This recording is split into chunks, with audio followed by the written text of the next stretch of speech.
আসসালামু আলাইকুম প্রিয় শিক্ষার্থীবৃন্দ, আমাদের আজকের এই ক্লাসের আলোচনার বিষয় হচ্ছে তৃতীয় শ্রেণীর ইংরেজি বইয়ের 29 নম্বর পেজের ইউনিট 3 এর লেসন 1। এই একই লেসনেরই পূর্ববর্তী অংশগুলো আমরা পূর্বের ক্লাসগুলোতে আলোচনা করেছি। তোমরা যারা পূর্ববর্তী ক্লাসগুলো দেখোনি, তোমরা অবশ্যই পূর্ববর্তী ক্লাসগুলো দেখে নিবে। তো আজকের এই ক্লাসে আমরা এই একই লেসনেরই পরবর্তী যে অংশ, সেই অংশ নিয়ে আলোচনা করব।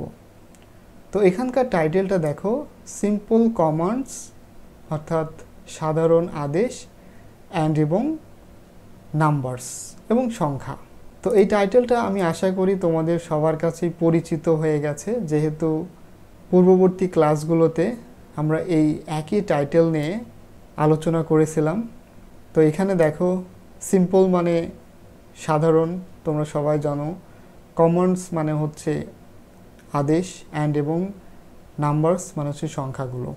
তো দেখো নাম্বার এখানে বলছে যে নাও মানে এখন, কমপ্লিট মানে হচ্ছে সম্পূর্ণ করা, দ্য কমান্ডস আদেশগুলো, ফর দ্য এক্সারসাইজেস অর্থাৎ অনুশীলনীর জন্য, শোন ইন দ্য পিকচার্স পিকচারে দেখানো হয়েছে। দেন তারপরে ইন পেয়ার্স জোড়ায় জোড়ায়, গিভ দাও অ্যান্ড এবং ফলো অনুসরণ করো, দ্য কমান্ডস আদেশগুলো। তো দেখো, এটা আমি তোমাদেরকে পুরোপুরি একবার বলে দিই। এখানে পুরোটা বলছে যে এখন সম্পূর্ণ করো ওই কমান্ডসগুলো, অর্থাৎ ওই আদেশগুলো এক্সারসাইজের জন্য, অনুশীলনীর জন্য, যেটা দেখানো হয়েছে ইন দ্য পিকচার। অর্থাৎ এই যে একটা ছবি, এই ছবি অনুযায়ী যে কমান্ডগুলোর কথা বলা হয়েছে, এই যে দেখো এখানে কিছু কমান্ড দেওয়া হয়েছে, কিন্তু এখানে মাঝে মাঝে গ্যাপ রাখা হয়েছে। তো এই গ্যাপকে আর কি সম্পূর্ণ করতে বলছে। এই ছবি অনুযায়ী যে কমান্ড দেওয়া হয়েছে, এই কমান্ডের যে গ্যাপ আছে, এই গ্যাপগুলো পূরণ করতে হবে বা সম্পূর্ণ করতে হবে। দেন তারপর ইন পেয়ার্স জোড়ায় জোড়ায়, গিভ দাও অ্যান্ড এবং ফলো অনুসরণ করো, দ্য কমান্ডসগুলো।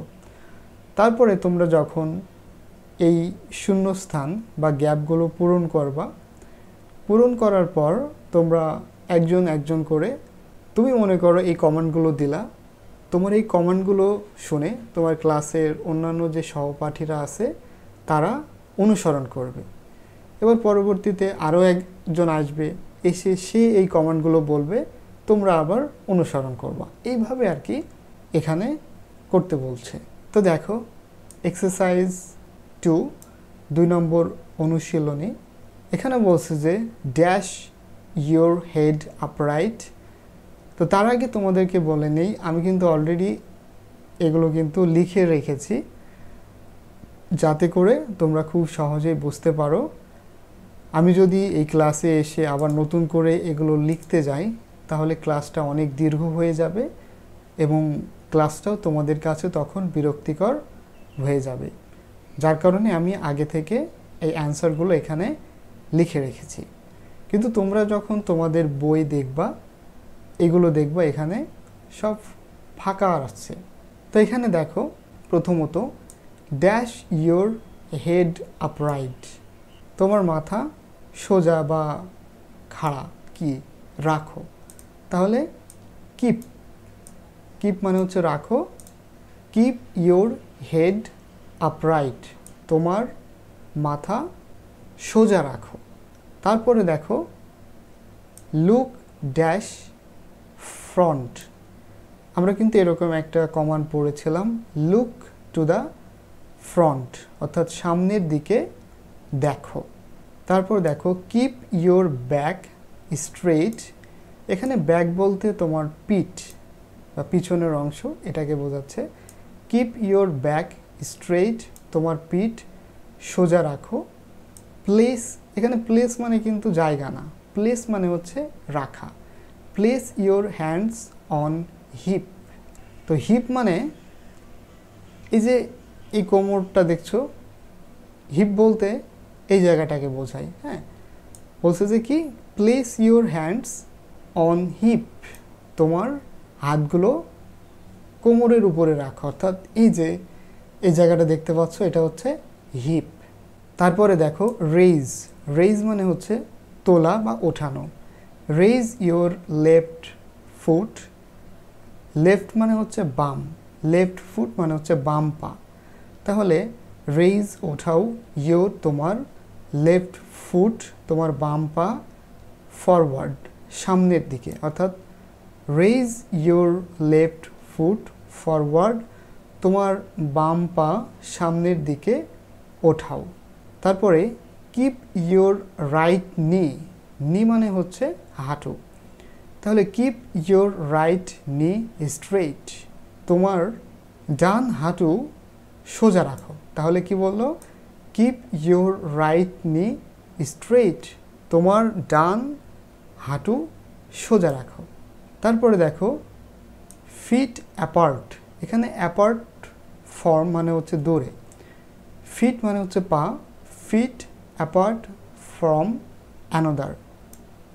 তাহলে অ্যাপার্ট ফ্রম মানে হচ্ছে দূরে, তাহলে ফিট অ্যাপার্ট ফ্রম অ্যানাদার, পা অন্যটা থেকে দূরে। তাহলে একটা পা আরেকটা পা থেকে দূরে, তার জন্য বলছে যে ফিট অ্যাপার্ট ফ্রম অ্যানাদার, একটা পা আরেকটা পা থেকে দূরে। তো এই ছিল আমাদের আজকের এই ক্লাসের আলোচনা। আমি আশা করি আমার প্রিয় শিক্ষার্থীবৃন্দ তোমরা খুব সহজেই আজকের এই লেসনটা বুঝতে পেরেছো। তো তোমরা এই ভিডিওটা সবার মাঝে শেয়ার করে দাও, যাতে করে সবাই উপকৃত হতে পারে। তোমরা অবশ্যই আমাদের এই চ্যানেলটাকে সাবস্ক্রাইব করে রাখবা এবং নতুন নতুন ভিডিওর নোটিফিকেশন পাওয়ার জন্য পাশে থাকা বেল আইকনটি ক্লিক করে রাখবা। সবাই ভালো থাকো, সুস্থ থাকো, দেখা হবে নতুন কোনো ভিডিওতে।